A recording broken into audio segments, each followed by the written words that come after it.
Well, hi everyone. This is going to be a tutorial video, a little bit on the mechanics of Logos, but mainly about how to use the 9 theme, 27 category color marking in an actual Bible chapter. I will try to describe why I chose each color for every instance. Sometimes it'll be very obvious, other times there'll be some, either or, well, this or that kind of decisions, and I figure maybe it might help for you to know what I'm thinking about when I'm doing it. So let's start off just to create the screen that I'm working with so you can see how I do all this. And the arrangement of these things really matters. If you do a good arrangement, you're less likely to make mistakes. And you'll see what I'm talking about as we go on. So here I've got the Logos pane opened up. You can't see the top because I've got a limited screen view. And what you're going to see is what it is to build that pane. Okay, well, the first thing we do is we want to see the highlights. We want to see the highlight colors that we're going to be using. And to find the highlights, the way you do it is you open up the Tools pane and you look for this highlighting icon, or if you don't see it there, you can type in highlighting up here and it'll appear. So I'm going to grab that icon and I'm going to move it over to this side of the Logos pane and let go. And I see a whole bunch of custom palettes, and lo and behold, the one that I want to use happens to be open because I was just using it, but if you open it, may or may not be open. So I open up the 27 category mixed underline palette. So I open that up, and I have designed this screen size and everything else and the palette and yada yada yada so that I can display all 27 of the different categories on the vertical screen size that I have available to me, which is important because if you're having to scroll up and down during the time you're marking the Bible, it's just one more thing that you can goof up on. Okay, so I don't need all this space here, and I don't need to see all these little reminders. This is medium green, this is dark pink. So I'm going to shrink this down so that I can see the entire labels. And you'll probably realize I designed the labels. I fiddled around with these words a lot and the abbreviations and the spellings and stuff so that they all sort of maximize the space, maximize the information, but didn't require me to open this panel up any wider than necessary. So the structure of each one of these is, and you'll see one of these on the bottom left-hand corner every time you watch one of the videos where I'm actually reading through the chapter and you see the underlines already made. You'll see this in a different form down on the bottom left. So let me just describe to you. The 111 and 222 and 333, I put those in there so that everything sorts in the order that I want it to sort in. I've got God first. God, of course, has a lot of wisdom, and the wisdom is actually a part of his very nature. True wisdom and truth is a part of God. And then God, in his wisdom, solves the problem of our sin through salvation or rebirth, the process of rebirth. So that's the red one here, which, of course, is a blessing and yields further blessings in our lives, not just of salvation, but also empowerment and so forth, and ultimately glorification in heaven. However, when we live our lives, we've got to pay attention to what the Holy Spirit is saying, what the Word of God is saying, so we have that next, and we've got to be careful not to do the things that are contrary to God. My definition of sin is going against God, and that's what it is right here. Well, if you do sin, it's inevitably because the lust of the flesh, lust of the eyes, boastful pride of life, which is part of the burden that we have, but also it can be due to the activity of the demonic world and the cosmos system and so forth, and its ultimate result is hell. So that's the judgment in hell. So that's the natural place for this in our little flow of thinking. Now, in the process of doing this, we've been sort of looking very myopically at us as individuals, okay? But of course, we live and exist amongst other people. And we have close relationships with our family, our church, our friends. We also interact, of course, with the society outside that inner circle a lot. And inevitably, in the inner circle and with society, there can be problems and conflicts and fights and things like that. So all those have to do with people. And of course, the people group together in nations. And God's viewpoint on nations may be a little different than ours. We have Israel, the church in Israel, that's what the CH and IS stand for here. And then those nations, all in God's plan, have a future which he reveals through prophecy. So that's this category here. And of course, the overall plan of God is revealed a little bit at a time. We only see a tiny part of it through Scripture, but it's progressively revealed, and we see that God has an orderly plan with covenants, dispensations, and the kingdom of God throughout all of the time that we've seen in the past and know of in the future. So that's sort of the flow of why I want these things in this order. I can remember it that way. And oftentimes, when you're reading something in Scripture, the thoughts will be connected in a given set of verses in sort of that same logical flow. So it just makes it a natural thing to do. So, in any case, that's the way we want to arrange it. We put the highlighting panel on this side, and we squish it down so that we've got the parenthetical stuff covered up, but all this stuff is in view. Now, I've explained in another video, but you may not have seen that video, so I'm going to explain it very briefly here. When we highlight something in Logos, it creates a note. And the note doesn't have to have any text in it. It's just a holder for the highlight, and it says, okay, this highlight goes on this word or this phrase or this verse or this set of verses, something that spans multiple verses, and it's anchored to such and such a verse as a starting point, even though it may not be the very beginning of the verse. And that note holds that information, and also some other things like timestamps and stuff. And of course, it holds what style we chose for the underlining or highlighting or whatever we did with the palette.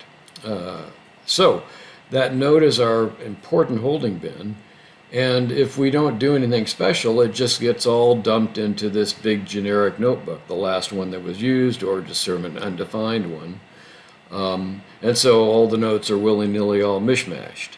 Well, that's not very helpful. We've gone to all this trouble to define 9 themes and 27 categories. And the nice thing about it is, well, I'll tell you in a minute.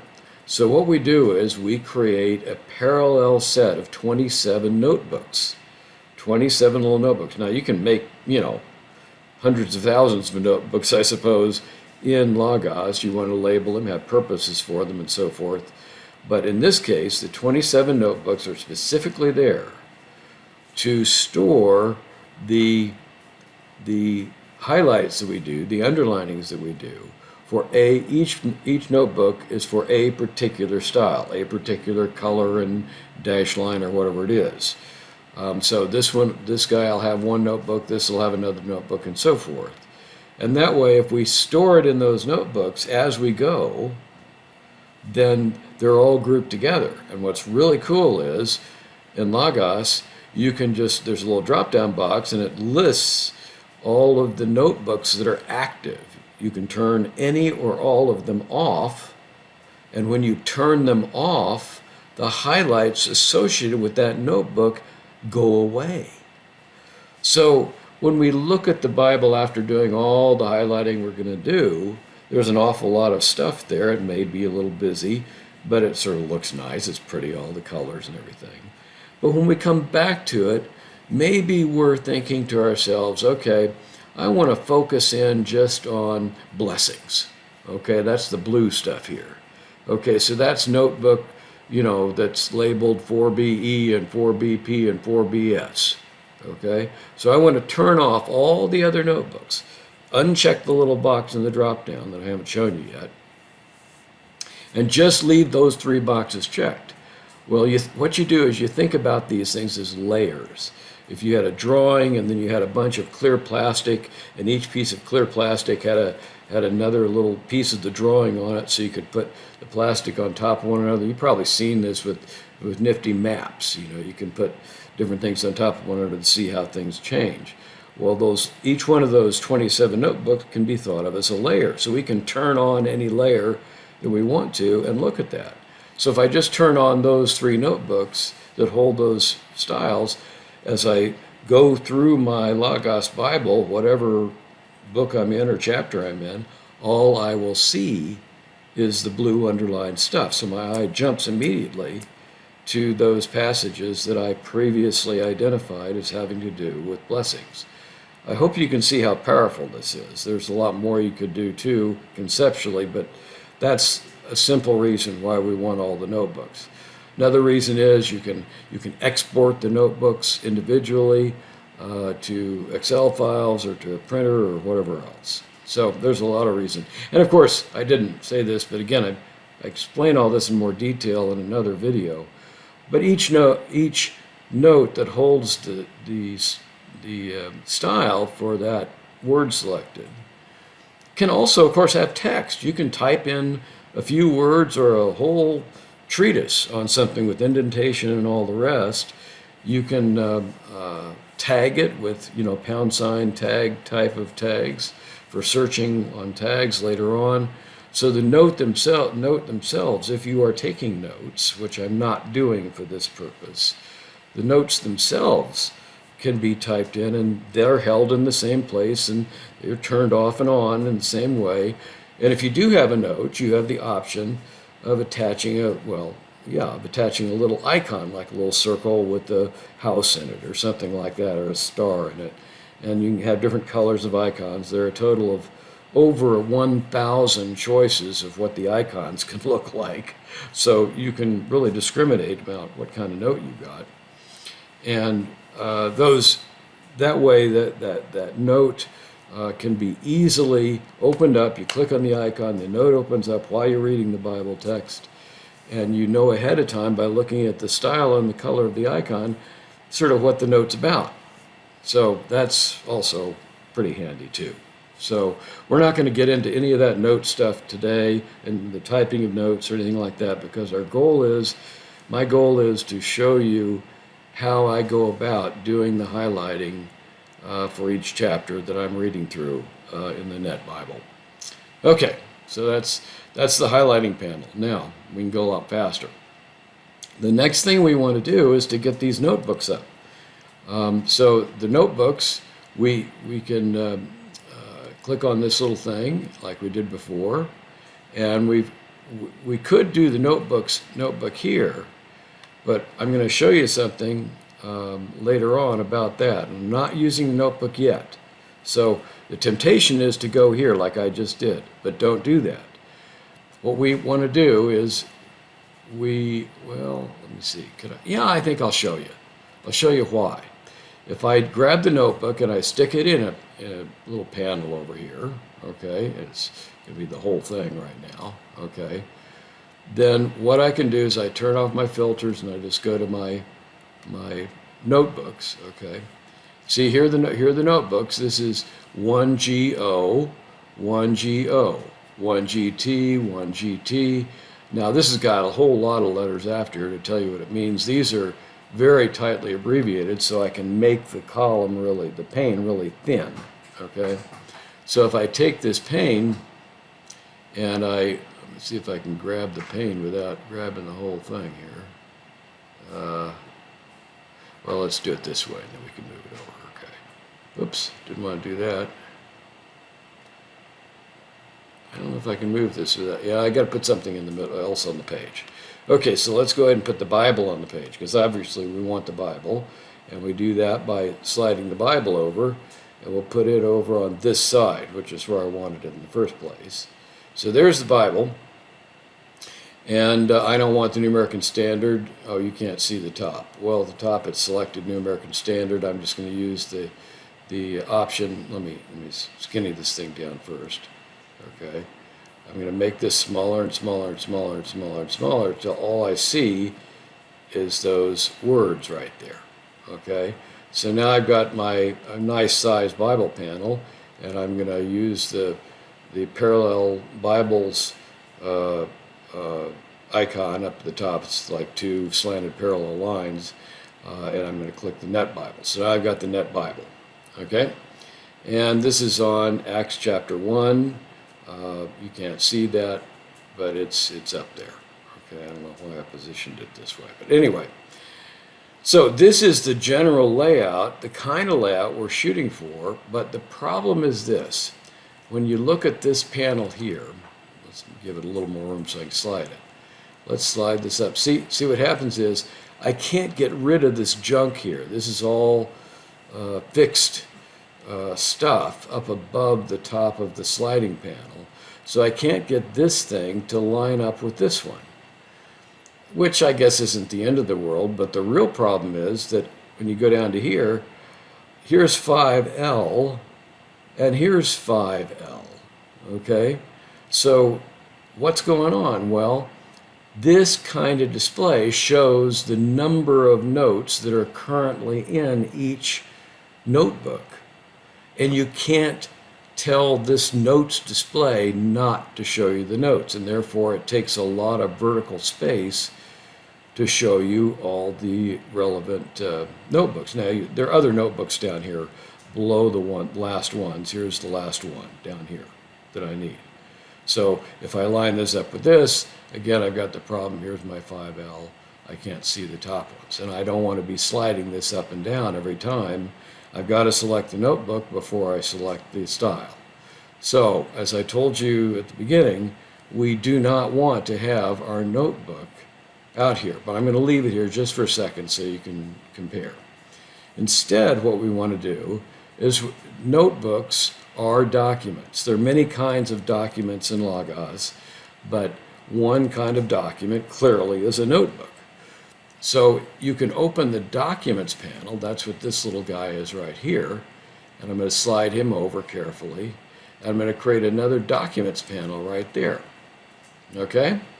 Now, look at what we see here. Okay, let's make it smaller.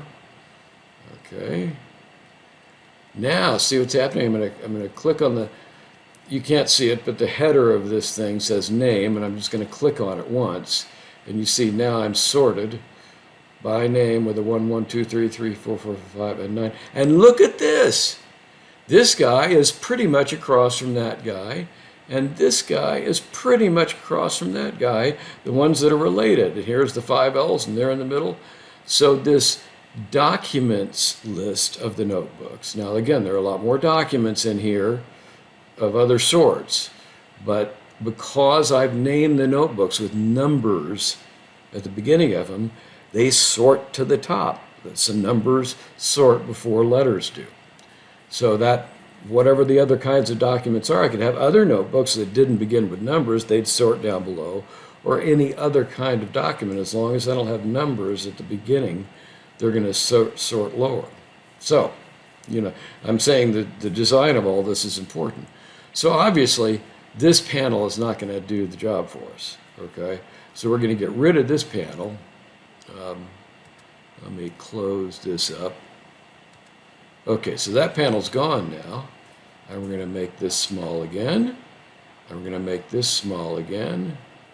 That's small enough, okay? So now we're getting something that looks sort of useful, right? We got a decent amount of space to work with over here. Of course, I can change the font size of this if I really wanted to. I could make it a lot bigger or a lot smaller. Okay, but I'll just stick with the, somewhere around medium size here. Let's see, I'll do that. I'll do that way. That way you'll be able to see real clearly. No. Let's make it a little bit smaller. One notch smaller. There's a little slider here, and you can pick whatever you want. Okay, so there we go. We've got our basic panel layout, but we're missing one thing. And the thing we're missing is the tool we need to fix mistakes.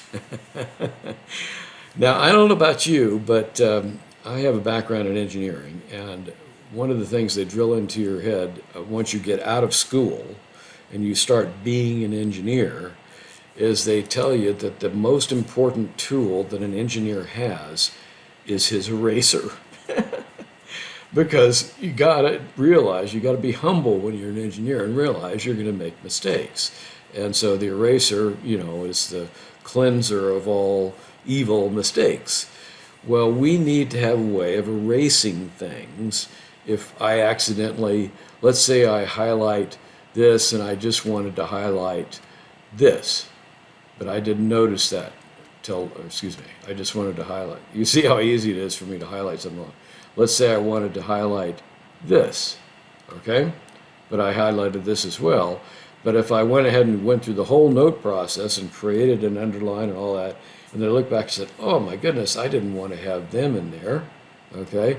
Well, what I would have to do is to delete the entire note in order to get rid of the style and get rid of the note, and then I have to go back and select it and re-highlight it the correct way. Well, the way you delete the note is not intuitively obvious. It looks like you can. If you open up this thing here, you'll see that this has got a little thing here, remove highlighting, and it will remove the highlighting. But if you've got multiple highlights on top of one another, it won't just remove one highlight, it'll remove everything. It's just a bad practice.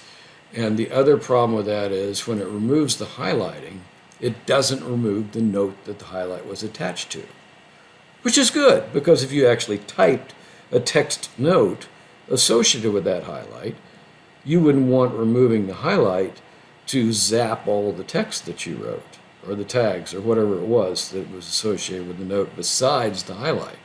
So what this does, it removes the highlighting, but it doesn't remove the note. What we're doing, though, is we're creating the note solely for the purpose of holding the highlight. And if we're getting rid of the highlight, we want to get rid of the note. Otherwise, we're going to have all these little sort of random threads of notes sitting around that have no purpose at all in our notebook.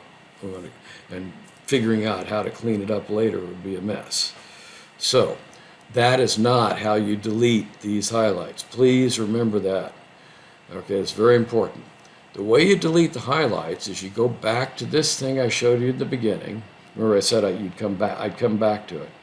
And you go over to notes, and instead of dragging notes over here to make a panel out of it, what I'm going to do is I'm going to right click on this, and it says open in a floating window. Okay, I can open it in a lot of different ways, but I'll open in a floating window. So I do that, boom. Now, normally the floating window would open in the center of the screen here, sort of, as a default, but I previously have had this window open, and I moved it over to this bottom corner of the recording screen. So this is the notes panel that, remember, you saw it before. It was this tall thing with it was spaced out, unacceptably with all the extra stuff in the middle.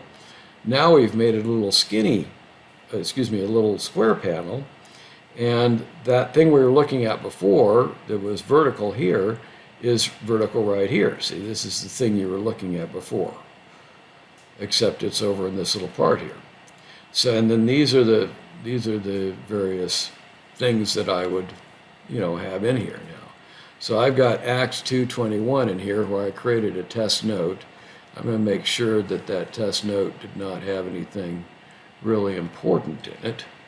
Okay, let's see, 2:21. Okay, and I'm going to go down here. This is by date modified. Okay, so I'm going to go and I'm going to look down here for, come on baby, okay, thank you. Okay, I'm going to look for another Acts 2:21. There's a 2:41, there's a 2:41, there's a 2:21. Okay, so this note right here, see it says will be saved. This note right here, which was done 4 hours ago, well, sometimes that's not right, by the way, okay? It was actually done a few days ago. I don't know why it says for. Anyway, that will be saved. Now let's look at Acts 2:21. See 2:21? See will be saved, and it's got a different kind of highlight here, different kind of underline than this kind of underline here. So these three words were highlighted at one point when I created the underline, and then I stored them in the category that has the dark red dotted underline. And remember, dark red is this rebirth thing, and the dotted one is the outcome. Okay, so that's the way you sort of figure out what's going on. Okay, this thing does theoretically show you, when you select this over here, it will tell you that it's the dark red underline, but it's very awkward.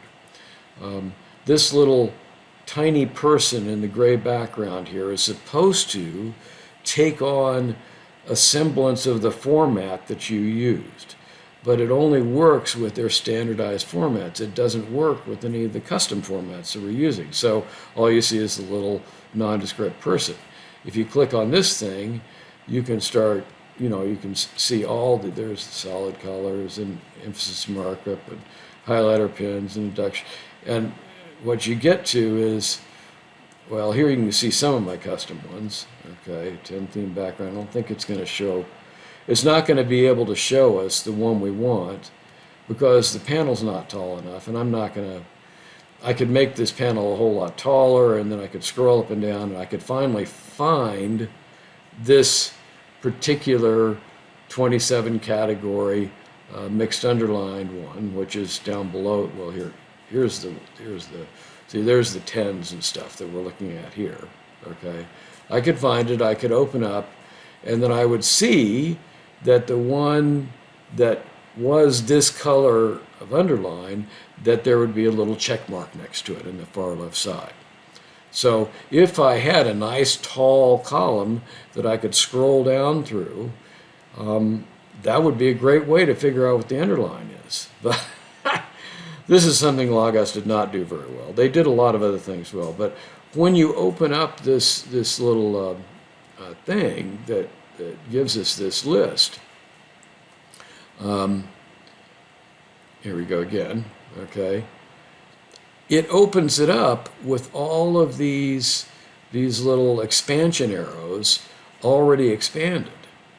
So in order to find your way down to some custom highlighting palette near the bottom, you've got to collapse this and scroll and collapse and scroll and collapse and scroll and collapse until finally you can wend your way down to this thing here. And you have to do that every single time you pop open this thing. See, it re-expanded. So obviously that's not the way we want to find things, okay? So the way we find them is we go to the verse that we're looking for, and we look to see what the words are that match, and then we look at the style of the underline. We look over here. We don't have to look for any check boxes or anything. It's right there in front of us. So I hope you followed that. That's how you decipher this note. So what I found out was in Acts 21, there are two different highlights. This one goes from everyone who calls in the name of the Lord, and this one goes from will be saved. So here's one of the two highlights. If I go up here, oops, let's see if I can find the other one. Acts 2:21. These things are going to be in the order that I created them. Okay, so there's the one I had there. Looking for another one, looking for another one. Okay, so here we go. This is a test note. I just made a little test note. So if I go down here, here's my test note for Acts 2:21. So I typed this in. You see I've got all these editing commands. Normally if you're typing notes, this panel will be big. It'll be full size, big portion of the screen, so you've got a lot more vertical space, but I'm not doing this for doing notes. I'm going to delete that, and see it goes away here. And what I should see in this note is that right there. So I haven't found, oh, wait a minute. course I haven't found it. Okay, I am looking in a particular folder. I'm looking in the folder that is the folder, no, excuse me, the folder, the notebook that is for that dotted line. See, there's that dotted line. It's the 3RR notebook. So what I need to do is to go, and I'm looking at the 3R, where's the 3RR? Oh, whoops, I forgot to fix that. Doggone it. Okay, well, you're going to see me fix something now, because I've been messing. I changed a few of the names of the categories today as I was fine-tuning things. Not very many, but this was one of them. It used to say result, and that's why it had a second R, but now I'm going to rename it on the fly, and now that name will forever be 3RO, because that's what the O for outcome is. And you'll notice that down here, that immediately changed, because that's basically the same thing that this is, okay? Now, this notebook name over here was created separately. This is a notebook, this is a highlight. This is a highlight. Well, these are the notes. These are the highlights, these are the notes, but this is the notebook, which could have a different name. But I already had put the RO up there, so I don't have to change that. So, there you go, you got to see me change a name. The only other, let me mention that right now, for those of you who have the color chart and are used to maybe looking at some of the categories, the color chart's only been out for a little while now, but maybe you're used to it and you say, oh, well, this is supposed to say foretold, method, and then results, and now it says outcome. Well, I haven't, let me see, what have I changed? I'm pretty sure I know what it is, but I'm going to double check. Feeling, attitudes, grieve, burden, persecution. Okay, I mean, I extended some of these names so you could remember what they were. Oh yeah, this one. This used to say the first word was hell and then / lake of fire.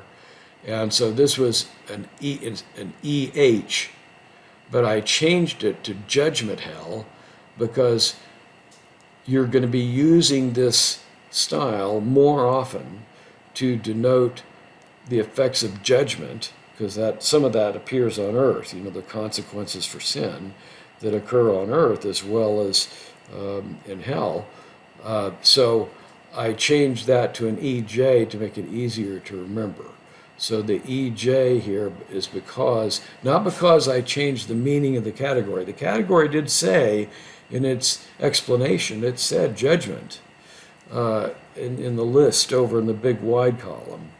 But it started, you know, this started off with hell, and I thought it would be more useful in judgment. So anyhow, I didn't change the meaning of the category. So if you started marking things in your Bible using this category, this color, this line style, whatever it is, don't be upset at me. The same meaning is there. Okay. Also, this outcome.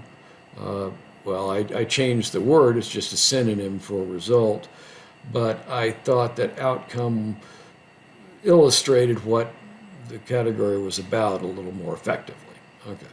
Now moving on down here, again, I've renamed some things, but the letters stayed the same. Family, I added this church in here so you'd remember that.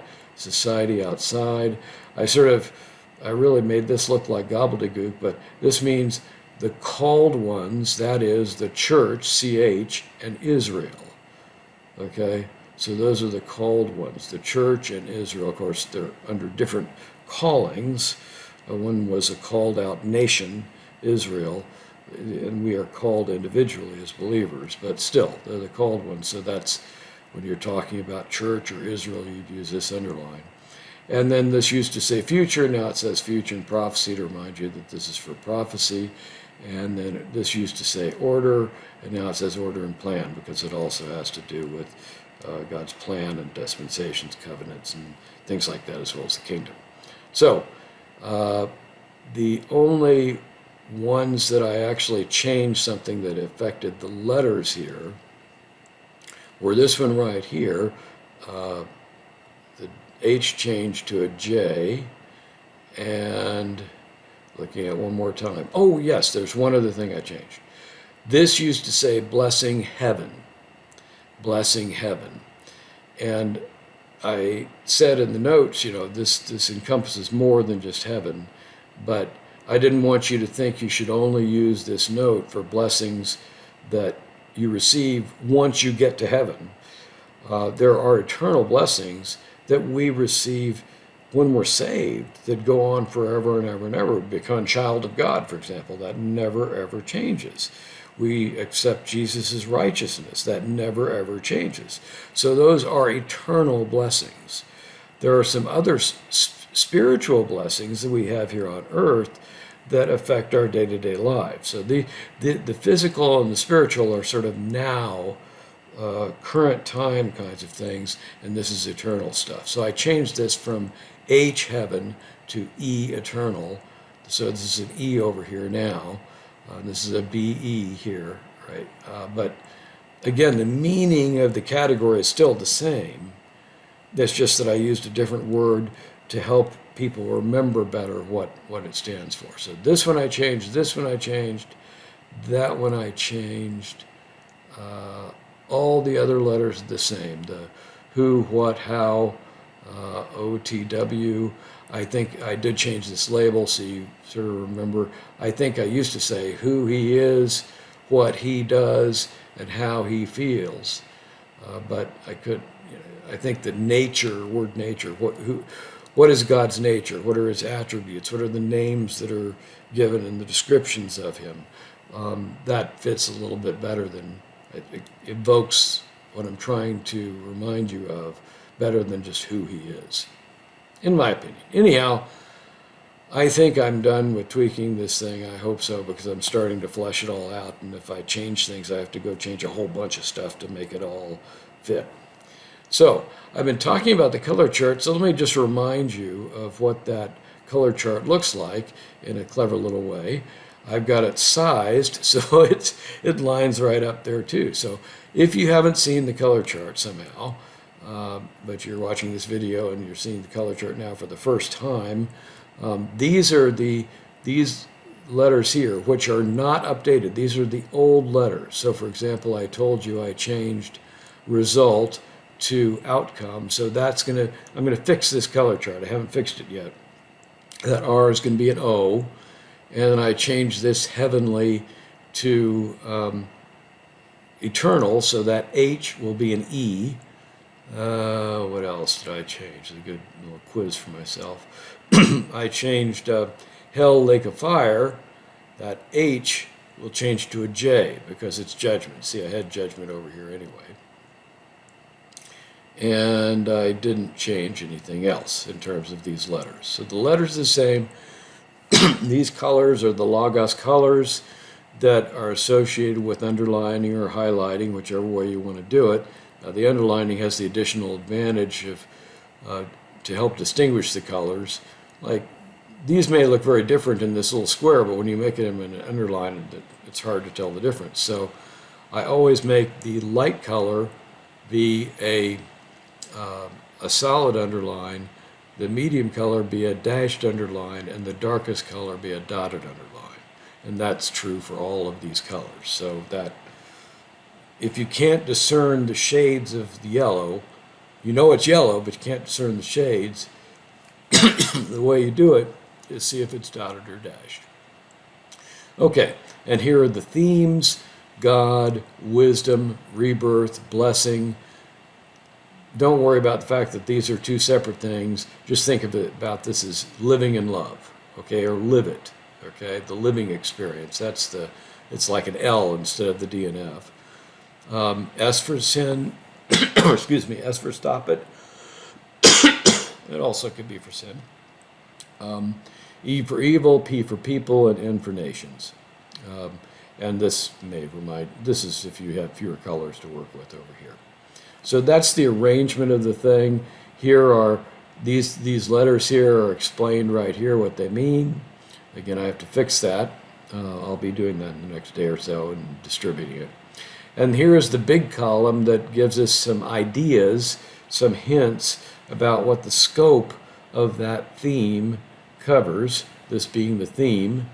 And then the order in which I list these is roughly corresponding to the order in which these are listed here. I have gone through this in considerable depth in other videos, so I just wanted to pop this up and show it to you so you sort of see what the correspondence is between this thing here and this thing here and this thing here, and you'll see why I wanted to order all these things with numbers. It's got a lot of value to it. So let's get into our markings. So the first thing we want to do is we want to move down to the next chapter, and so I'm already done chapters. Well, let's just, for grins, I'll go up to chapter 1. So here's chapter 1, and I'm going to change it to verse by verse advance. Okay, so I'm just going to start verse chopping my way down through this thing. So here we go. We're just scrolling away, and you can see, I want you to see how many markings there are, and notice that oftentimes there are two different colors or two different styles of the same color in a given verse. So the idea of these markings is not to mark an entire verse, is to mark ideas. Where does this idea, this category fit? And it might just relate to one word or a couple of words, or it might relate to a sentence or something like that. And that's the main reason for doing this video. I had to do the long introduction to get you to understand the mechanics, but I want you to see the thinking process that I use to create all these things, because I'm doing it every day. I mean, creating it takes, depending how long the chapter is and how much I want to think about it, it might take an hour, it might take an hour and a half, it might take 45 minutes, but then actually reading it and creating the video that you see, reading the thing takes 5 or 10 minutes. So there's a lot of work behind it. Of course, I have the benefit now of having all these underlines and stuff in my Bible that I can use for other things in the future. So there's chapter 4, and today is the 5th of January, so I haven't done anything in chapter 5. I've already created the chapter 4 video. Okay, so there we go. So you see the underlines have gone away, and here we are at the beginning of chapter 5.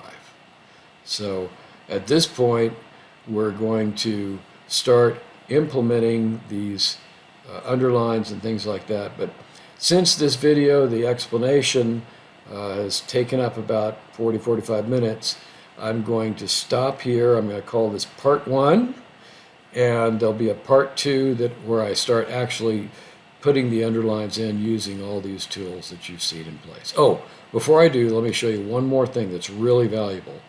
Once you get your screen set up this way, the way, with these panels exactly like you want them, and this little thing over here, what you want to do is to save that layout. And probably you know how to do this, but I want to remind you it's important because everything's aligned and the widths are just what you want it to be, and the size of this window is perfect for doing these videos. Okay, so I'm going to save that by clicking on this little layout icon here, and I'm clicking on the layout icon. Now I've already created a layout that has this. You'll see it. It's called BRG Net Coloring. Okay, and so if I want to update that for any changes that I may have made, which I haven't made any changes to the layout, but I'm going to just click here, Update Active. See, it says Save as Named Layout or Update Active. So I click that. Now, if I clear, oh my gosh, everything's gone! If I clear it all out, I don't have to build all those panels the way I did at the beginning. All I have to do is open up Layouts, go to BRG Net Coloring, click on it, and boom, there it all is. Isn't that cool? It even comes back to the verse we were on and so forth. Now, for some reason, it doesn't remember where this scrolling was.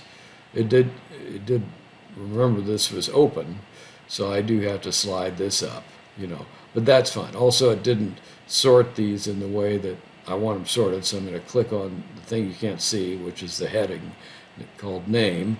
I'm clicking on that once, and there we are. We're all good to go. Okay?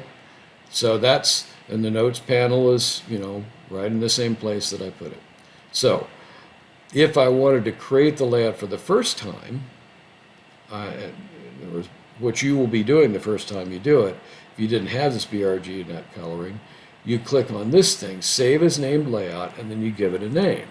So BRG test. Okay, and I click enter, and all of a sudden we have BRG test down here, and that's the one that's selected, right? So that's a nice way of doing it. I've got 3 different styles, or 3 different layouts that are slightly different from one another. One for coloring, another for reading, because I don't need all these extra panels up there for reading, and the other is for doing a big tutorial that I've already created. So I'm going, oops, I don't want to do that. I created my test one. I'm going to delete that. Okay, it didn't change my layout, it just doesn't know which one it is. I'm going to reselect coloring just so I know what it is, and there it appears. And notice this, it actually brought the note panel on top, which is where I wanted it in the first place. Okay, so 45 minutes, let's stop and do part 2.